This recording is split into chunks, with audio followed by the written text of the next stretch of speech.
Look at these two. That's Smokey and Cheese. They love to cuddle together. How cute.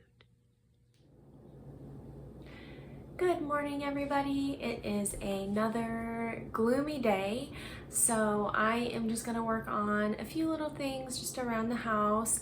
I wanted to show you, here's the remedy that I started in the last video. If you look in it, you'll start to see that the color starts to darken as the herb energetics soak into the apple cider vinegar. I will strain this in another couple of days, but what I just do is every morning I just give it a shake up on my counter and, you know, put my good vibes into the remedy that I'm gonna give my friend. I thought we would also check on my fermented carrots again. The last time we checked on them, it had been the 3 days. We are almost exactly a week out from when I started that fermentation process, and I am going to taste both jars because this jar I actually moved the carrots into because the other jar, it had too much headspace, and you really don't want a whole lot of extra room in the jar when you're fermenting. So I did move this over, so I think that this one's going to be about a day behind this other large jar. Taking out the weight, just gonna kind of mix it up, get it down in there a little bit more.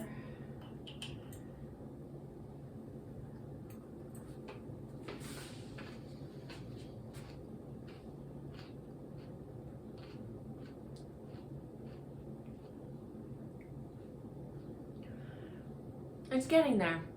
The saltiness is dying down a little bit. And I think that's my fault. I have a problem with following recipes exactly. And I had to add extra water to the carrots. So when you're making something fermented, let me finish my bite so I'm not just talking to you with my mouth full.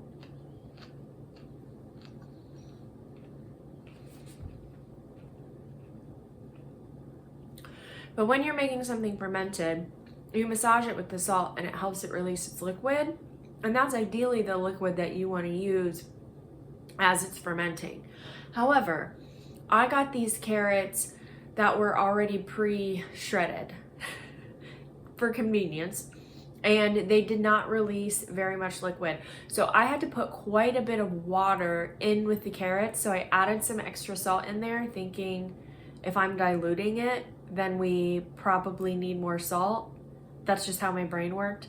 I mean, these will work. I've obviously learned my lesson and I will not do that next time. But as it continues to ferment, that saltiness is dying down a little bit. So, I mean, that's exciting. Get a clean fork and let's taste the other ones.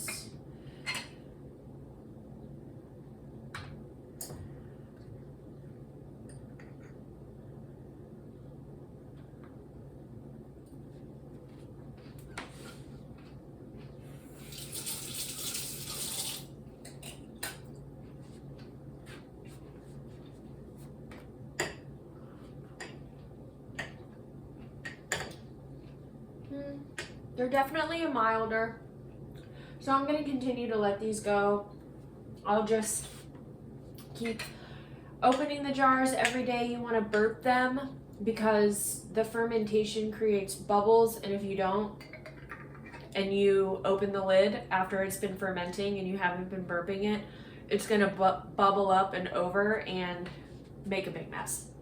Also from personal experience. Who is that, Tater Tot?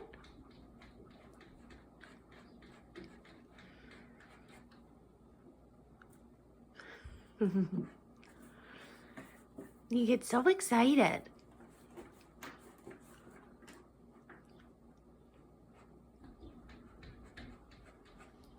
Dumper's out there on the fence, huh? Your best friend's here.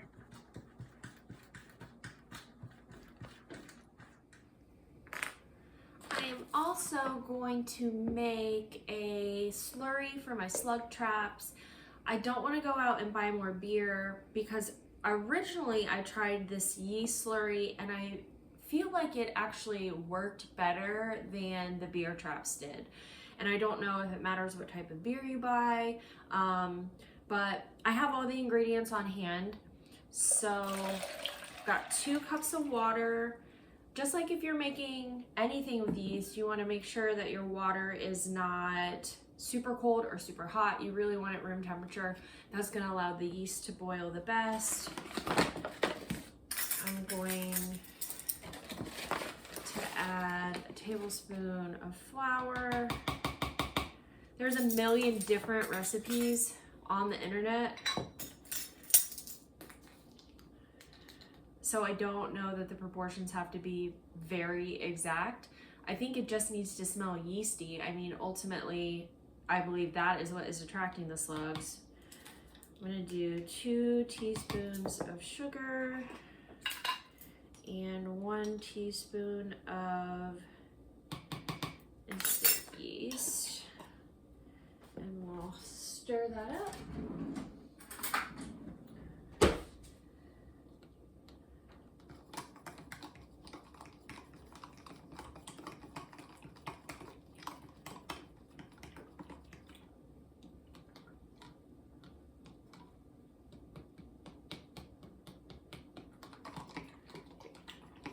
I'm just gonna let this sit. It is raining. It's supposed to stop raining later this afternoon. I will need to pour out whatever's in the traps and replace it. So I'm hoping that I am able to do that this afternoon, because when I went out to the garden this morning, there had been quite a bit of slug damage, especially on my little seedlings that are just popping up, which is really the most upsetting because, you know, they don't even get a chance to thrive.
This is where I dry my herbs.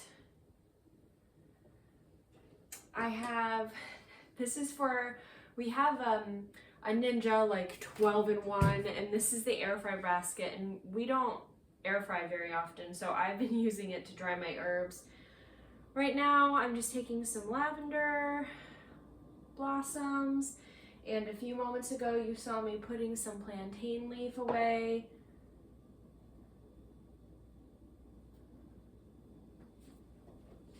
I'll clean these off and set them back up on top up here. I dry my herbs in there because the air is dry, it's out of direct sunlight, and I don't have to worry about any of the cats getting into anything. We got a sleepy Smoky bear. Smoky. Tater tots in her basket. I bet Cheese is in here in the bed. Sure is. Hi, Teaser Pop. Cutie pie. Alright, this is the side of our front porch. I planted some hops rhizomes last week. I've got my cords here so that way I can trellis them. My hope is this will give us a little privacy, and also this is on the west side of the house, and especially in the summertime it gets really hot, the sun shines there. Right here in front of my porch I have a couple more plants. I have a parsley that obviously needs watered, rosemary, this is cilantro, which I'm not a huge fan of. I accidentally bought it, so I'm just letting it flower to see if I can collect the seeds, because coriander seeds are supposed to be really nourishing and have some great medicinal properties. And then right next to it here I have my 2 mints, I have a spearmint, and I have a sweet mint. I grew this last year, the sweet mint, and it just has such an amazing flavor in tea. So you'll be seeing me dry a lot of this throughout the year. I did not dry enough last year, and I'm hoping to be able to dry more so that way I'm spending less money on tea. Here's my main garden behind me. I haven't looked at it since I got home from work, so I'm just kind of checking to see how the plants are doing, especially because I've been really battling the slugs and then the ants and the aphids in my broad beans. Right behind me, this arch that you see here, I built that myself. I was pretty impressed. Out of branches from some trees that we had to cut down on the other side of this fence, it was totally overgrown. It looked like a forest. When we looked at the house, I don't think I even realized that we were going to be responsible for maintaining that because the yard was so large. And then when we moved in, it got really overwhelming really quickly once we realized how overgrown it actually was. But those are out now. We can get a lot more sunshine into the garden, and let's take a look and see how our plants are doing. In this bed we have strawberries. The strawberries are doing really well. A Swiss chard that I just planted last week. Looks like we're getting some bug activity, but overall it seems to be doing okay. And then over here I planted some asparagus crowns, and none of them have popped. So that's disappointing. I'm hoping that we'll still see some shoots. If not, that'll be something that I'll try again next year. Right next to that bed we have these. That's a winter squash, and then we have 2 pumpkins. Slugs have really done a number on this tiny little seedling here. I need to clean out my little slug traps. Got a couple marigolds. And then here, these 2 pumpkins are doing really well. They recovered quite nicely from the initial slug infestation. And then I have another little winter squash here. Behind me, this is kind of my cucumber bed. This is some sweet cantaloupe. We saved those seeds from the farmer's market. I have another marigold, one of my poor broad bean plants. These just got absolutely decimated by ants and aphids, and I'm letting it go because, you know, it's not hurting anything by staying in the ground. I'm hoping it can recover. This one looks the roughest out of all of them. Here's another little cucumber that's being feasted upon. Oh, cute. Look, it's a little egg from a bird. We've got more cucumbers over here. Another broad bean. I had tried multiple things with the broad beans. I tried homemade essential oil. I tried neem oil. I tried diatomaceous earth. I tried water with soap. None of them seemed to work super effectively. I tried the neem oil again, and then I did read something that if you clip off the little shoots and allow the plant to get stronger, that helps it. So I did do that last weekend, and the ants haven't come back so far. Hopefully it'll allow the plants to get a little stronger. I've got 2 more cucumbers. The slugs have been really aggressive.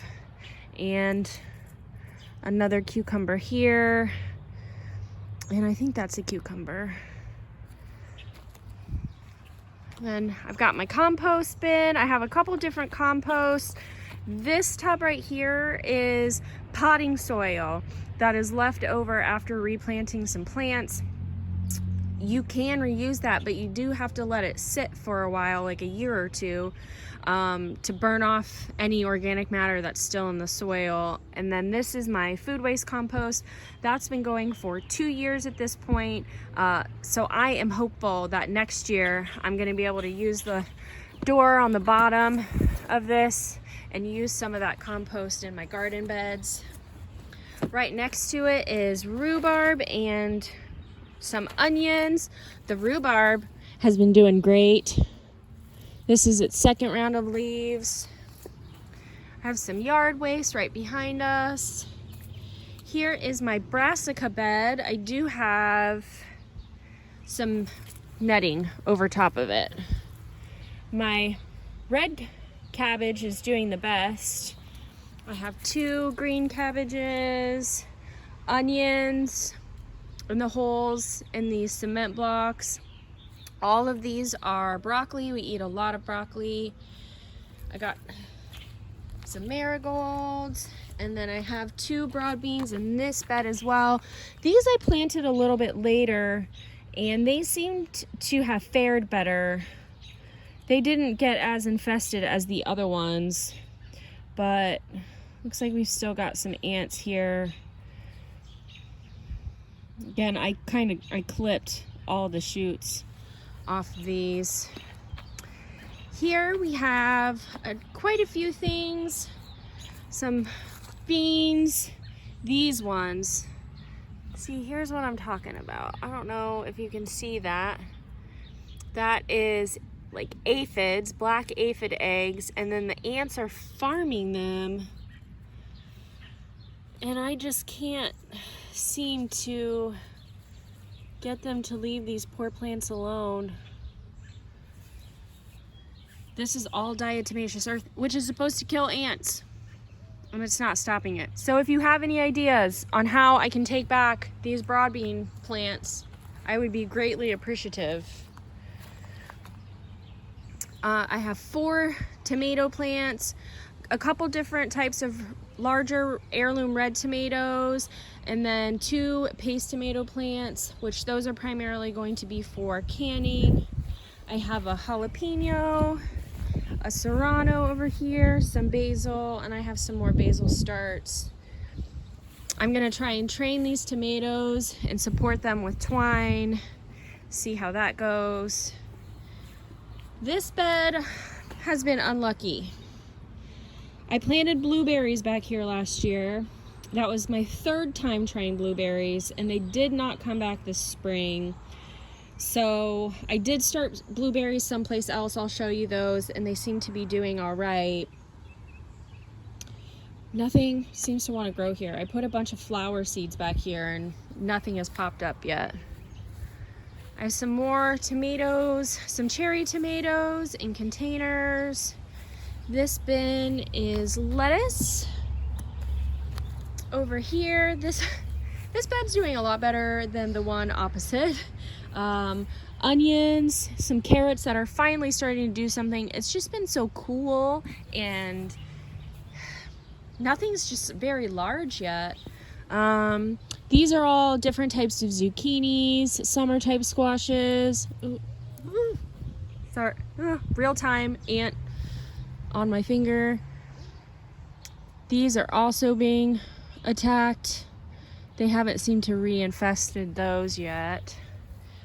These are nasturtium. I don't really know how to say that word, but they seem to be growing really well. I'm excited for them to start flowering. We're supposed to be good for pest control, a good companion plant.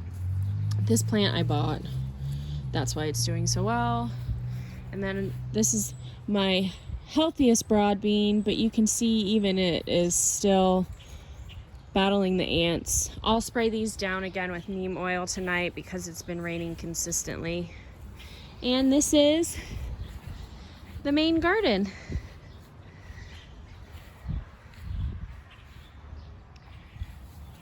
back behind the fence, I replanted the blueberries. They get a lot more sun back here, and they have just been doing phenomenally. They look great, strong, healthy. I'm seeing new growth.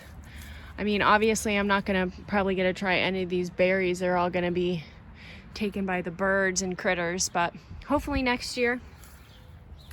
Here we have a stevia plant, some kale starts, green onions. I have 3 different containers of spinach. I've got some more flowers starting, basil, chamomile, some echinacea, and 3 lemongrass plants.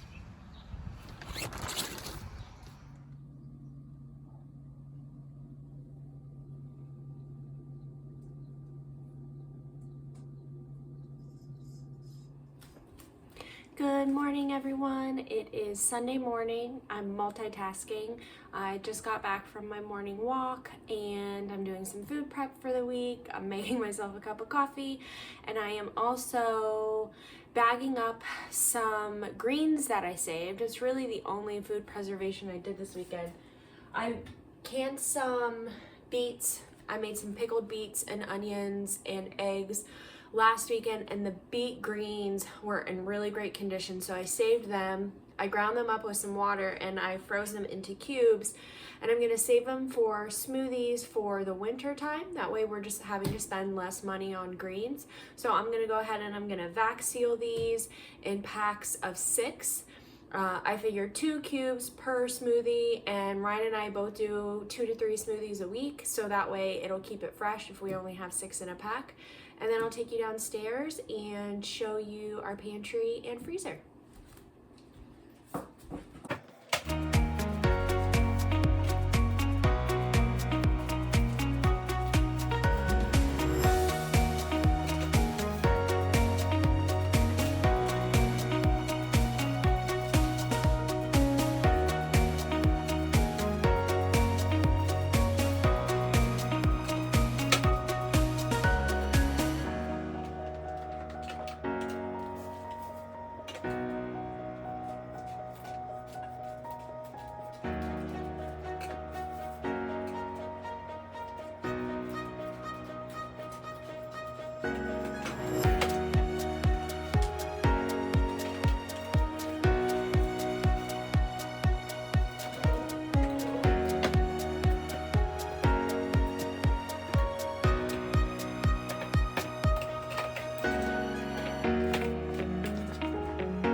And there you have it. So from 2 bunches of beets, I got 4 jars of canned pickled beets, onions, and eggs. I have 5, the 5th jar is in the refrigerator. I didn't can that. And I've got 6 packs of greens freezed into cubes. So that's 6 weeks that we are not going to have to buy greens from the grocery store for our smoothies. Alright, and welcome to my cellar. I call it a cellar because we actually have to walk out of the house and we have a door down into this little room underneath. I've done a lot of work in it, and I will post some videos of the before and after because I have a little bit more work to do down here. But this is where we keep our chest freezer. We just have a small one. We did get one that is garage rated, which means that it has a higher temperature range because it does get pretty cold down here in the winter time. And then behind me, this Rubbermaid cabinet is our dry pantry. There's not much in the freezer right now because it's the beginning of the summertime and now we're working to fill it. I do really just I have strawberries. Fresh strawberry season was a couple of weeks ago, and we sourced some strawberries from a local farmer's, like a little local roadside farm stand. And so I'll be getting lots of berries in hopes that I can mix them into mixes like we buy from the grocery store, but I know it's really good quality, local produce, and then we're not buying this fruit for our smoothies during the winter time when it's out of season. I also have some kohlrabi that I diced, blanched, and froze last weekend as well that I'm going to throw in, along with all of my greens cubes.